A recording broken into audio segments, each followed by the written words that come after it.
하나님 은혜 가운데 지켜주신 하나님께 영광 돌리고요. 요즘처럼 무더운 여름 날씨가 없었던 것 같아요.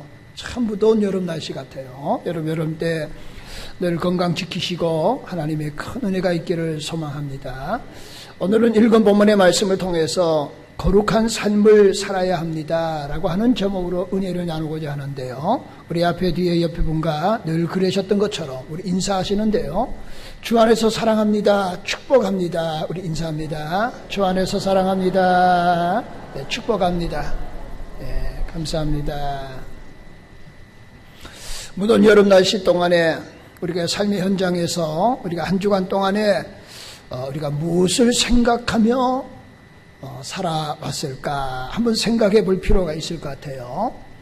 사람과 짐승의 차이점은 대단히 많겠죠. 근데 그 가운데 하나라 그러면은 사람에게는 마음이 있다는 거예요. 마음이 있기 때문에 마음에 담은 것이 자연스럽게 밖으로 드러나기 마련입니다. 내가 어떤 마음을 가지고 있느냐가 대단히 중요하다 그런 거예요. 어떤 분이 택배 회사에 근무하는데요. 여러분 택배 회사가 정말 힘든 회사 가운데 하나입니다.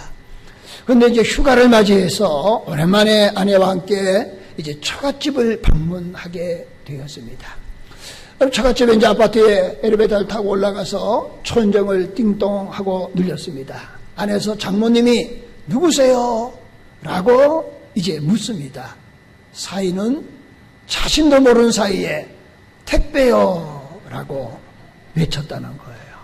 그러니까 늘 택배 회사에서 배달하기 위해서 초인종을 누르고 또 안에서 누구냐 부르면은 당연히 택배입니다, 택배요 이렇게 대답했던 것이 습관이 돼가지고 지금 휴가를 맞이해서 처갓집에 놀러 왔는데도 초인종 앞에 누구냐고 물은 순간에 택배요 그렇게 대답을 했다는 거예요. 어떤 분이 이제 그 은행에 근무하시는 분이신데요. 이제 여자분입니다. 그래서 이제 아마 업무가 이제 대출하는 업무를 보셨던 것 같아요.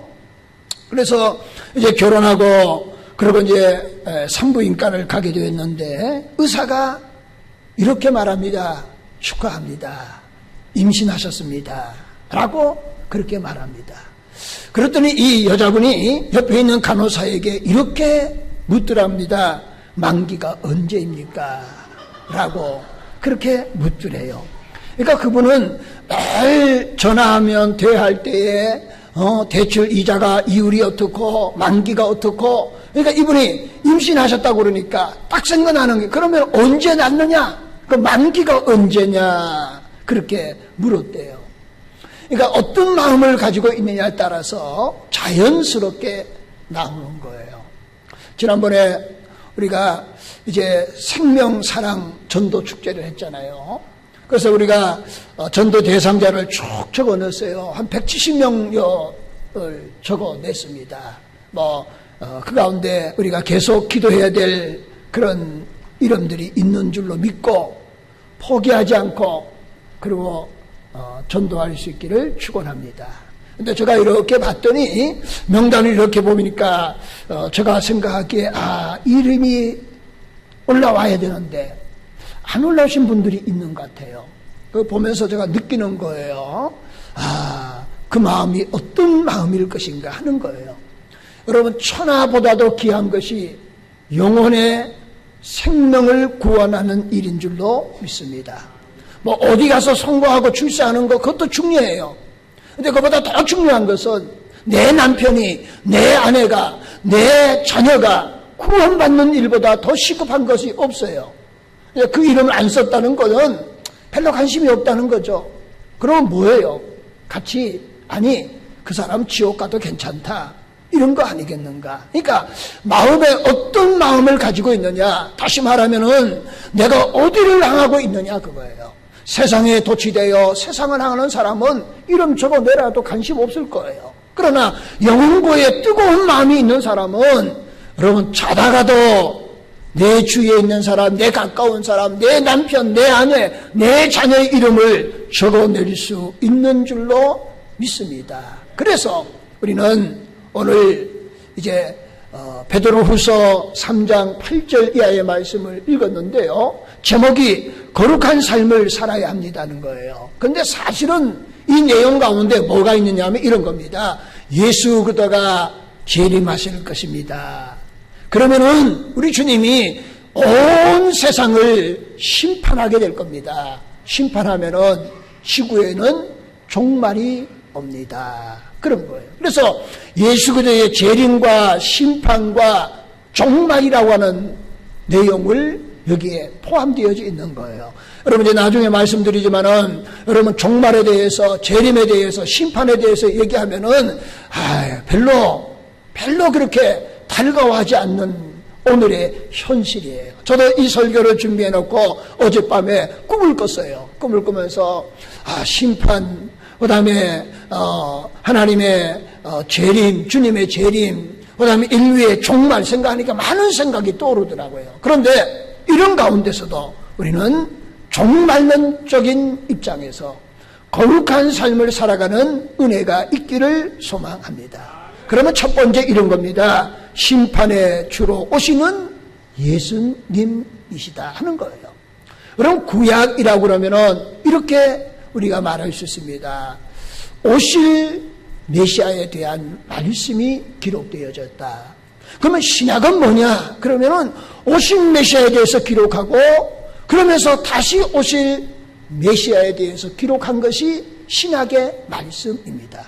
그런데요, 구약을 조금 더 구체적으로 보면은요, 구약은 오실 메시아에 대해서만 기록한 것이 아니라 거기에다가 다시 오실 메시아에 대해서 기록하고 있다는 거예요. 그래서 구약은 오실 메시아, 그 오실 메시아가 다시 오실 메시아에 대해서 기록하고 있는데 그 양을 보면은 다시 오실 메시아에 대해서 기록한 양이 분량이 구약에는 사실 더 많다는 겁니다. 여러분 신약에는 오실 메시아에 대해서 기록하고 있잖아요. 그러면서 다시 오실 메시아에 대해서 기록하고 있습니다. 그런데 다시 오실 메시아에 대해서 여러분 많은 분량이 신약의 예언으로 기록되어져 있어요. 그래서 300회 이상 오실 메시아에 대해서 언급이 있다는 거예요.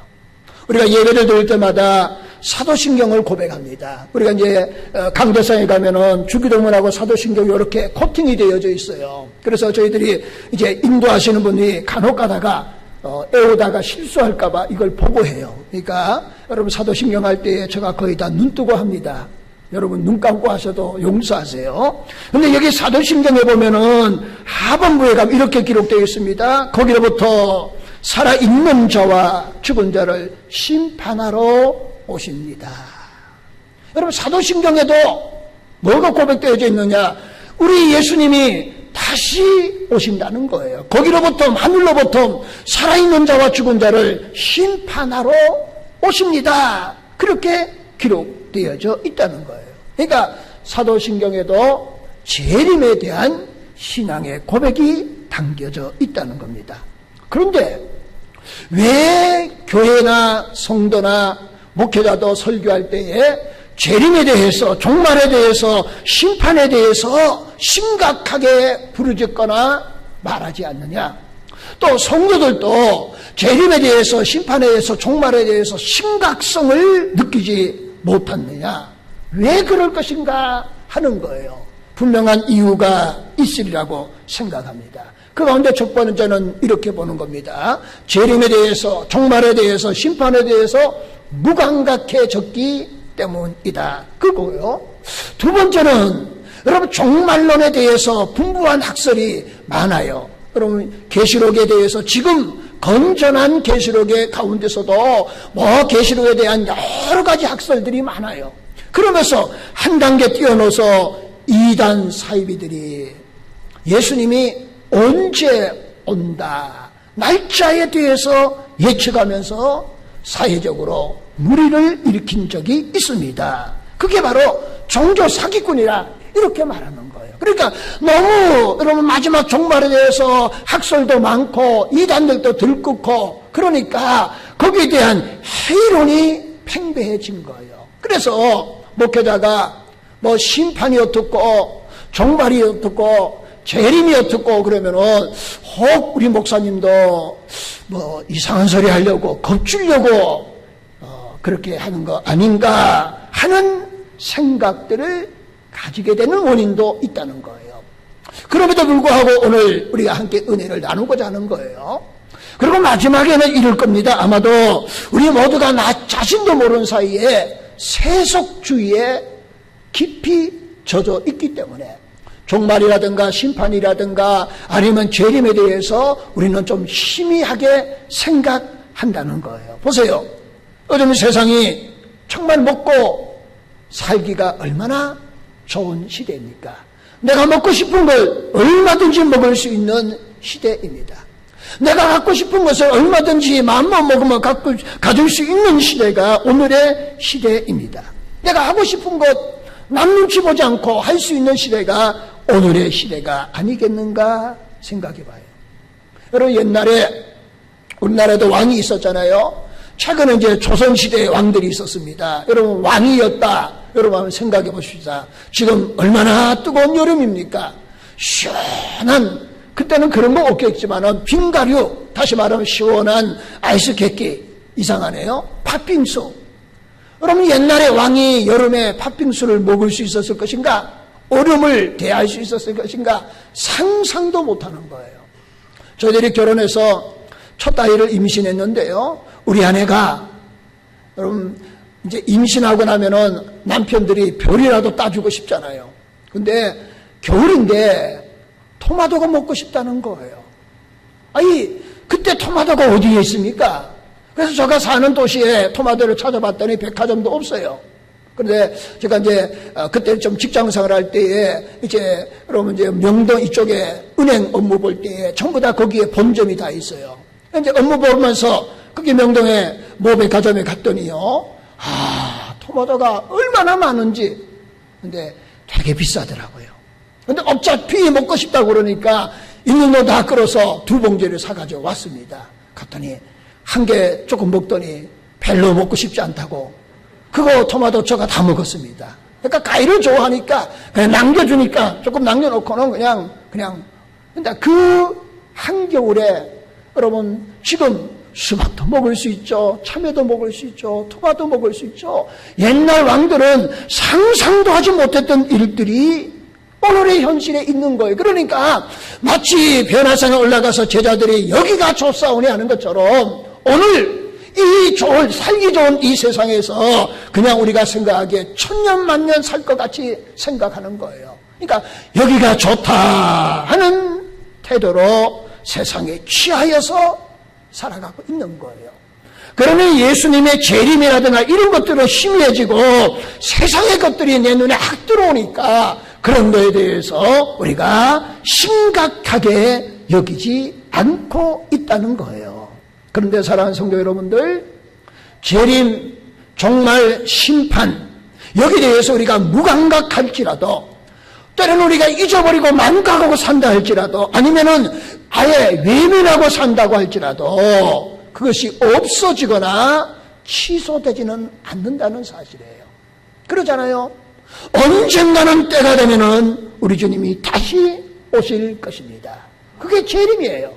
그리고 하나님께서는 공의로 이 땅을 심판하실 것입니다. 그리고 하나님의 백성들에게는 새 하늘과 새 땅이 예비되어져 있는 줄로 믿습니다.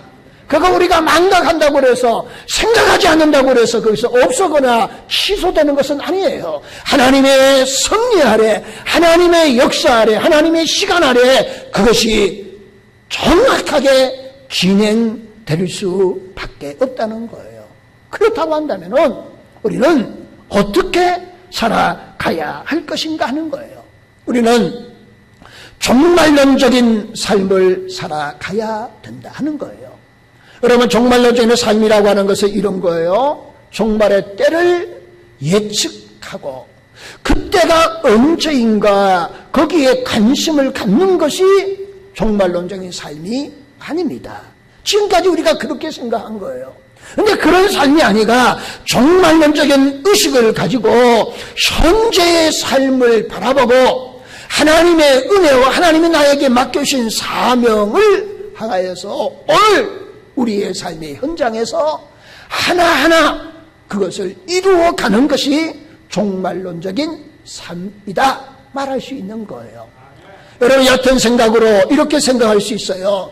예수님이 언제 다시 오실는지 시간을 알면은 지금까지 마음대로 살다가, 그리고 예수님 오시기 전에 한 3년이라든가 아니면 5년 전에 여러분 부지런히 해서 예수님 다시 오실 때 짠하고 만나고 싶겠죠. 그건 얇은 얄팍한 속셈이에요. 그게 종말론적인 삶이 아니라는 거예요.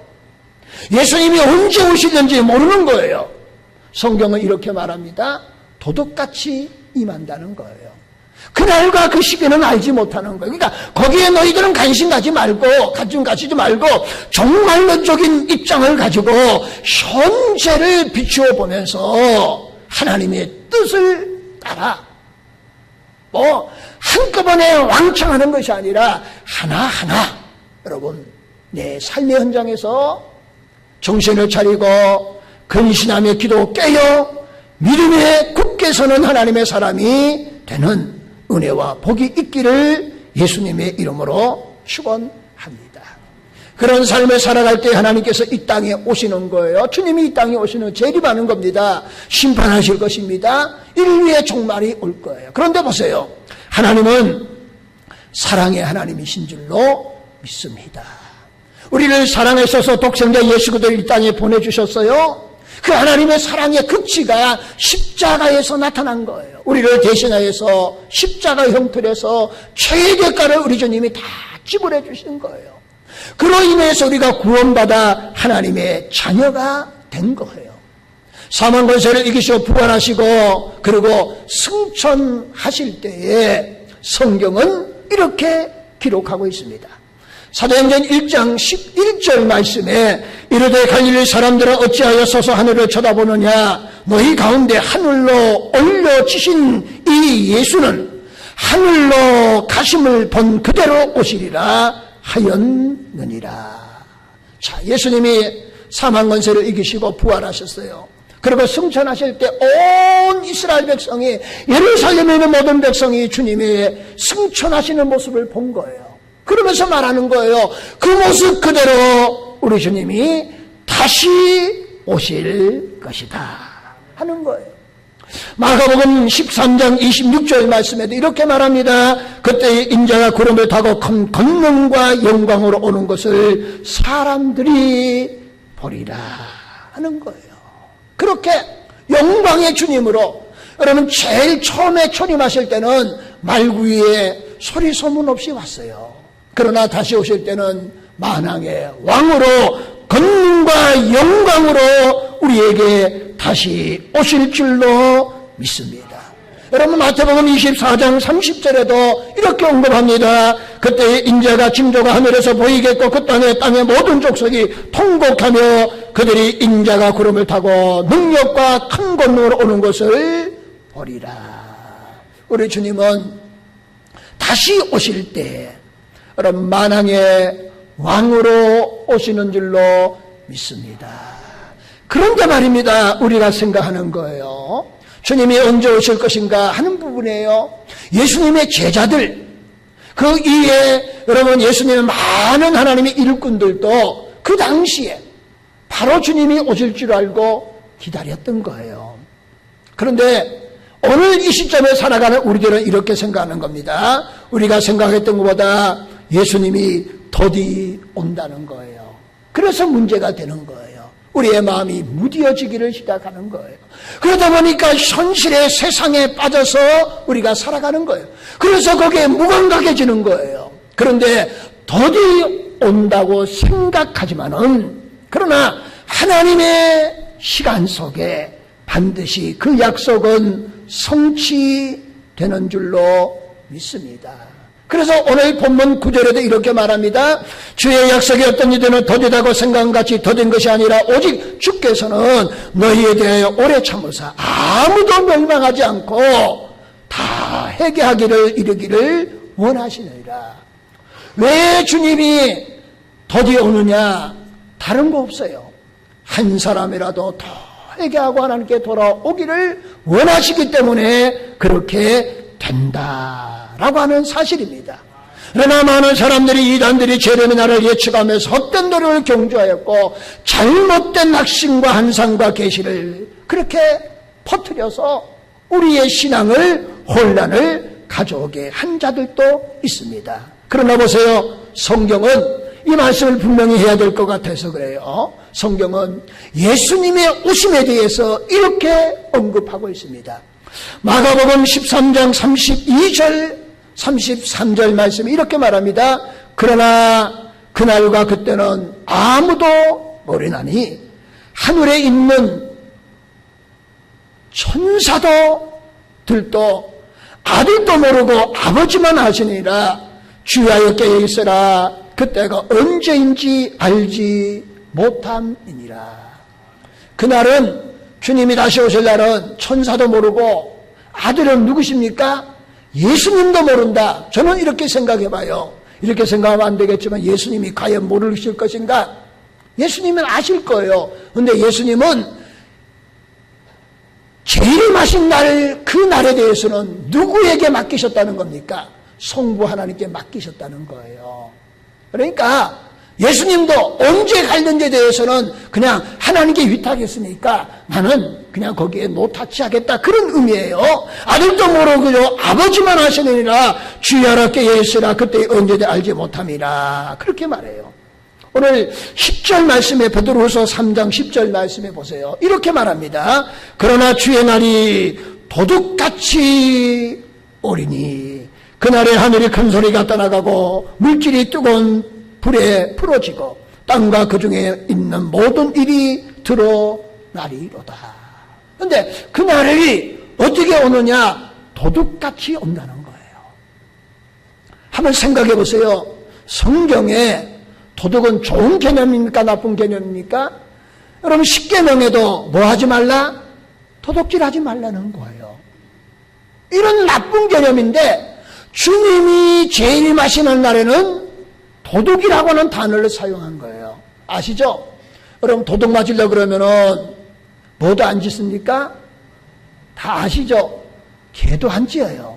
그러니까 도둑이 언제 온다 생각하면은 도둑 맞을 이유가 없잖아요. 근데 도둑이 기가 막히게 잠들거나 아니면 그 사람이 없거나 하던 방심한 틈을 타는 거예요. 그래서 도둑 들면은 개도 안 짖는다 그러잖아요. 그러니까 예수님이 오실 날은 뭐같이 온다는 거예요?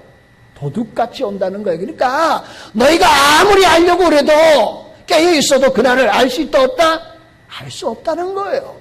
그러니까 그날이 언젠가에 대해서 너무 관심 갖고 거기에 매몰되지 말고 주님이 언젠가는 오실 날을 기억하면서 종말론적인 생각을 가지고 거룩한 삶을 살아가라 라고 말씀하신 줄로 믿습니다. 그런 하나님의 거룩한 백성이 될 수 있기를 예수님의 이름으로 축원합니다. 두 번째는요, 우리가 그럼 어떻게 살아가야 될 것인가 할 때에 재림의 때를 살아가야 된다 하는 겁니다. 여러분, 예수님의 재림의 속성이 있어요. 그 가운데 첫 번째는 뭐냐? 그날은 아무도 모른다. 그게 비밀로 감춰졌다. 그게 재림의 첫 번째 속성이라고 말할 수 있어요. 두 번째 재림의 속성이라고 하는 것은 이런 겁니다. 재림이 언제냐 대한 관심보다는 어떻게 남은 시간을 살아가야 할 것인가 마음을 두어야 된다. 그게 재림이 우리에게 주시는 두 번째 속성이에요. 그러니까 지금까지 우리는 이렇게 생각하는 겁니까? 재림이 언제냐, 거기에 관심을 가졌어요. 그게 아니고 이제는 어떻게 가져야 되느냐, 언제 오느냐의 관심보다는 남은 시간을 어떻게 살아야 될 것인가에 대해서 우리는 관심을 가져야 된다 하는 거예요.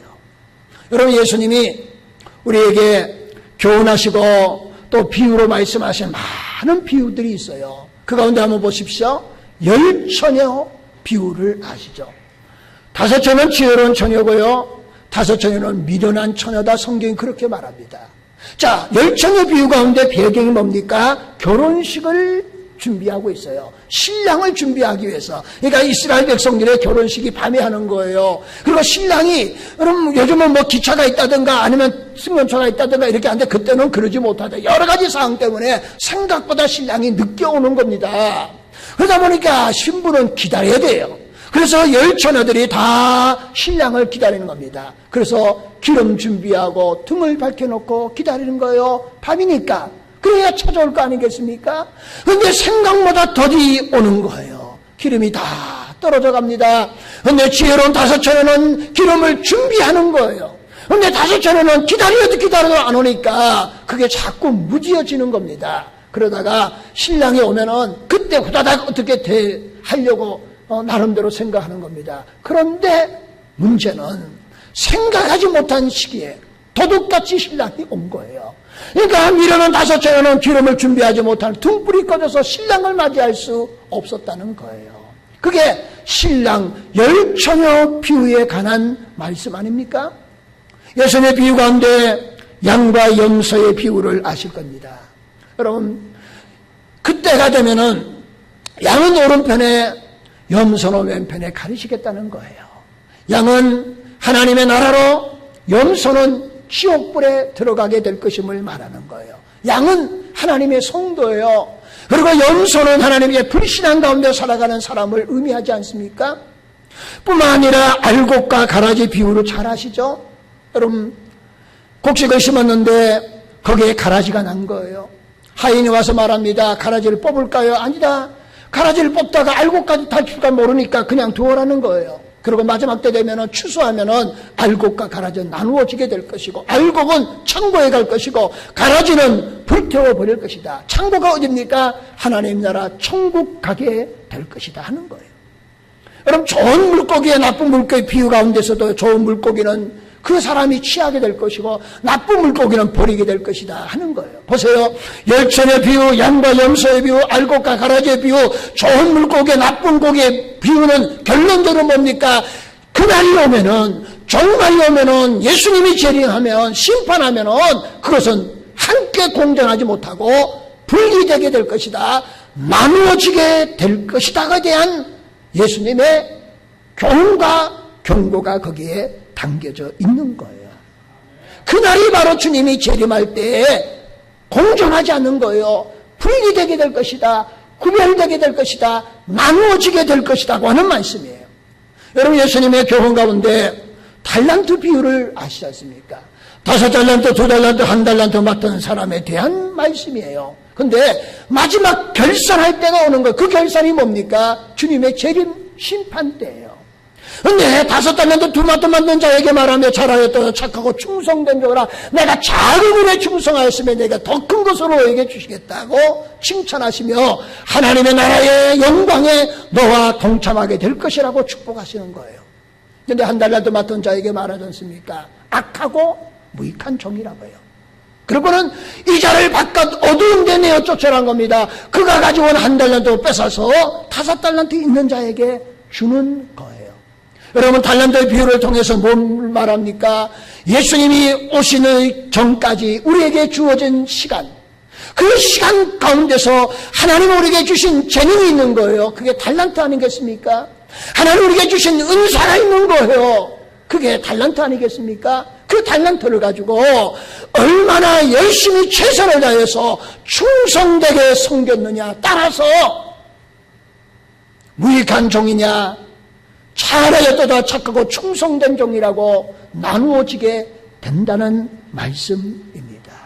거기에 대해서 분리되게 될 것이고 상급이 있게 될 것이고 처벌을 받게 될 것임을 우리에게 경고하고 있는 거예요. 여러분, 마태복음 24장 45절 이하의 말씀이 이렇게 말합니다. 충성되고 지혜 있는 종이 되어 주인에게 그 집 사람들이 맡아 때를 따라 양식을 나눠줄 자가 누구냐? 주인이 올 때에 그 종이 이렇게 하는 것을 보면 그 종이 복이 있으리로다. 여러분, 우리는 복 있는 청지기가 될 수 있기를 축원합니다. 오늘 본문 3장 11절 12절 말씀에 이렇게 말합니다. 이 모독이 이렇게 부러지리 너희가 어떠한 사람이 되어야 마땅하냐? 거룩한 행실과 경건함으로 하나님 나라에 임하기를 바라보고 간절히 사모하라. 이런 자들이 되라고 우리에게 말씀하신 줄로 믿습니다. 여러분, 21세기를 살아가고는 우리들입니다. 정치, 경제, 사회, 문화, 교육, 그리고 종교까지 말입니다. 다양한 방면에서 우리에게 요구하는 것이 있습니다. 그게 거룩함이라고 저는 생각합니다. 여러분, 신앙적으로 말하면 거룩함이라고 하는 것은 두 가지예요. 영성과 도덕성이라고 생각하는 겁니다. 영성과 도덕성이 균형을 이루어야 거룩한 하나님의 백성이에요. 그러면 사회, 정치, 문화, 정치하는 사람들 우리가 욕 많이 하는데요. 그 사람 그냥 제쳐놓고요. 우리가 신앙생활 하잖아요. 종교잖아요. 그러면 목회자도 정말 영성이 대단히 뜨거운 사람이 있습니다.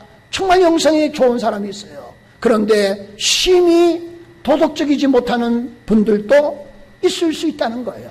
그것 때문에 사회의 무리가 되고요, 방송에 타고요, 여러 가지 일들이 일어나잖아요. 그러니까 하나님의 백성은 재림의 때를 살아가야 된다고 하는 것은 남은 시간을 거룩하게 살아가는 구별된 하나님의 백성이 되어야 된다.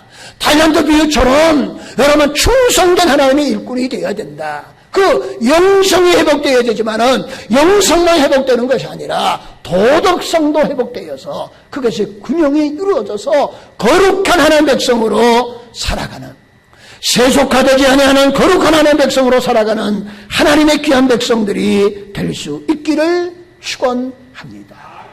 여러분, 우리 한국교회 초대교회사에 보면은요, 정말 살기 어려웠잖아요. 힘들 때가 많았잖아요. 그들이 그 어려움과 힘듦을 이길 수 있었던 방법은 오직 하나님의 나라를 소망하면서 거룩함을 지켰기 때문입니다. 여러분, 제주도도 제사 문제 아주 심각하잖아요. 저희가 있는 곳에서도 저희 어머니 같은 경우도 제사 문제 때문에 얼마나 많은 고초를 당하신지 몰라요. 그럼에도 불구하고 제사를 지내지 않을 뿐만 아니라 제사를 지내는 여러 가지 가정 가운데서도 모든 면에 본이 되셨어요.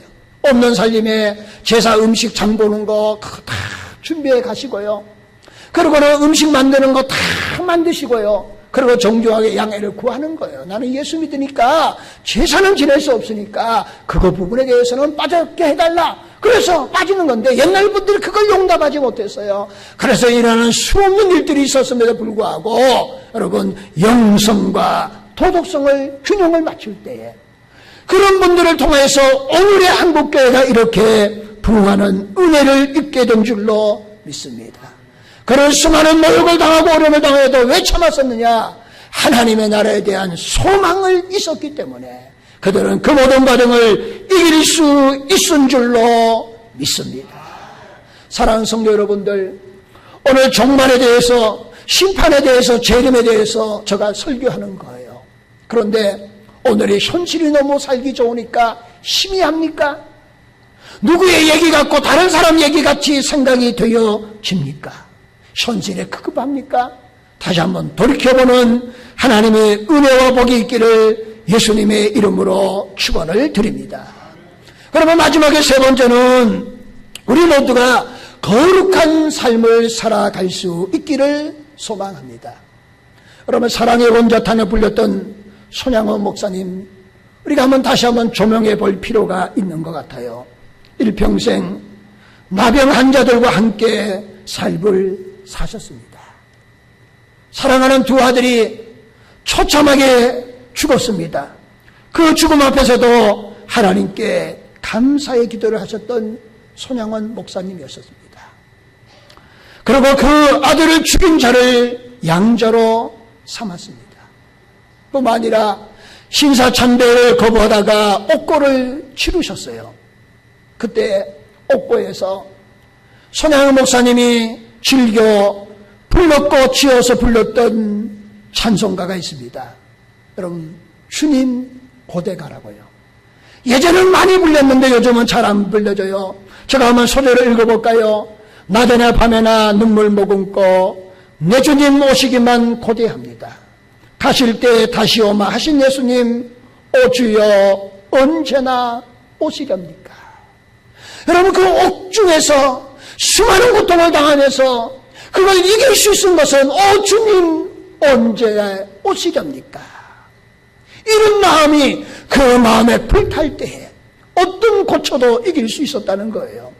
4절에 보면 이렇게 말합니다. 천년의 하루같이 기다린 주님, 내 영혼 당하는 거 볼 수 없어서 이 시간도 기다리고 계신 내 주님, 오주여 이 시간에 오시옵소서.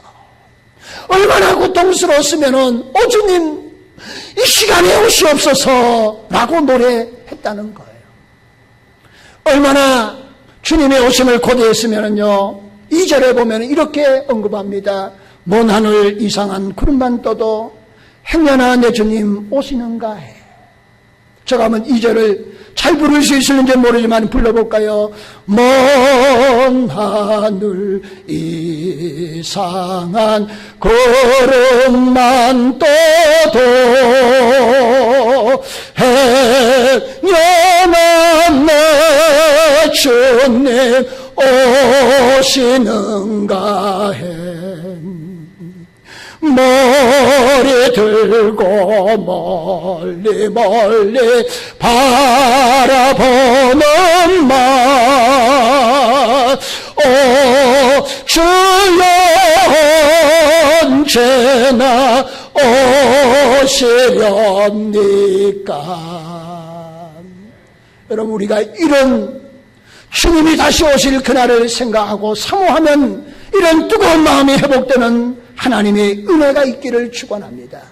여러분, 한국 초대교회에 많은 신앙의 사람들이 이런 신앙을 가지고 이기고 견딘 거예요. 그대로 수많은 유기옥 계셨겠습니까? 일제시대의 옥고를 치르면서 한마디만 말만 하면은 다 풀려날 수 있는데도 그 한마디 예수를 거부하지 않고 예수를 믿겠다는 말 가운데 옥고를 치렀던 그 사람들, 그들의 갈등, 그들의 고민은 없었겠느냐 그거예요. 오늘 이 시대에 정말 살기 좋은 시대가 오늘의 시대인 것 같아요. 천년 만년 살 것 같은 시대가 오늘의 시대인 것 같아요. 그러기에 우리의 마음이 거기에 빼앗기는 거예요. 그런데 우리는 거기에 마음 빼앗기면 안 됩니다. 오늘 초대교회, 오늘 송영호 목사님 같이 정말 믿음으로 승리하는 하나님의 귀한 백성들이 될 수 있기를 축원합니다. 우리가 더디 온다고 생각하는 거예요. 제가 이 말씀을 읽고 마치겠는데요. 8절과 9절에 보세요. 사랑하는 자들아, 주께서 하루가 천년 같고 천년이 하루 같다는 이 한 가지를 잊지 말라. 주의 약속이 어떤 일은 더디 온다고 생각하는 같이 더딘 것이 아니라 오직 주께서 너희를 대하여 오래 참으사 아무도 멸망하지 않고 다 회개하기 위해 이르기를 원하시니라. 왜 더디 오시느냐? 간단해요. 그 시간에 그냥 잘 먹고 잘 살라고 하나님께서 더디 오시는 게 아니에요. 우리에게 남은 시간에 한 사람이라도 더 회개하고 돌아오라고 하나님은 우리가 생각하는 것보다 더디 오시는 거예요. 그러나 반드시 하나님은 다시 오실 줄로 믿습니다. 여러분, 그 시간 가운데 우리가 구원받은 하나님의 자녀가 되었다면 우리들이 한 사람이라도 더 구원하라고 은혜의 시간을 우리에게 주신 줄로 믿습니다. 이 귀한 시간을 그냥 내배 채우고 그냥 천만년 사는 것 같이 무엇인가 준비해놓고 노후 보장해놓고 아쉬울 게 없으니까 여러분 그냥 신앙생활 마치 산보 가는 것처럼 신앙생활 하는 자가 아니라 정말 거룩한 삶을 살아가는 예수 그대를 소망하며 오늘도 믿음으로 한 걸음 한 걸음 나아가는 그런 하나님의 귀한 백성들이 되셔서 오늘 마지막 절에 이렇게 말하지 않습니까? 이것들을 증언하신 이가 이르시되 내가 진실로 속히 오리라 하시거늘 아멘. 주 예수여 오시옵소서. 여러분, 요한계시록 22장 20절의 말씀처럼 이런 마음을 가지고 오늘도 믿음으로 승리하는 저와 여러분이 다 될 수 있기를 예수님의 이름으로 축원합니다. 기도하시겠습니다. 은혜로우신 하나님, 거룩한 삶을 살아가는 우리들 되게 하여 주시옵소서. 이것들을 증언하신 이가 이르시되 내가 진실로 속히 오리라 하시거늘 아멘. 주 예수여 오시옵소서 고백하는 우리들이 되게 하여 주시옵소서. 하나님, 세상의 마음 빼앗기지 말게 하시고 세상에 독취되어져 있는 자가 되지 말게 하시고 마지막에 가까울수록 근신하고 깨어있는 우리들 되게 하여 주시옵소서. 예수님의 이름으로 기도하옵나이다. 아멘.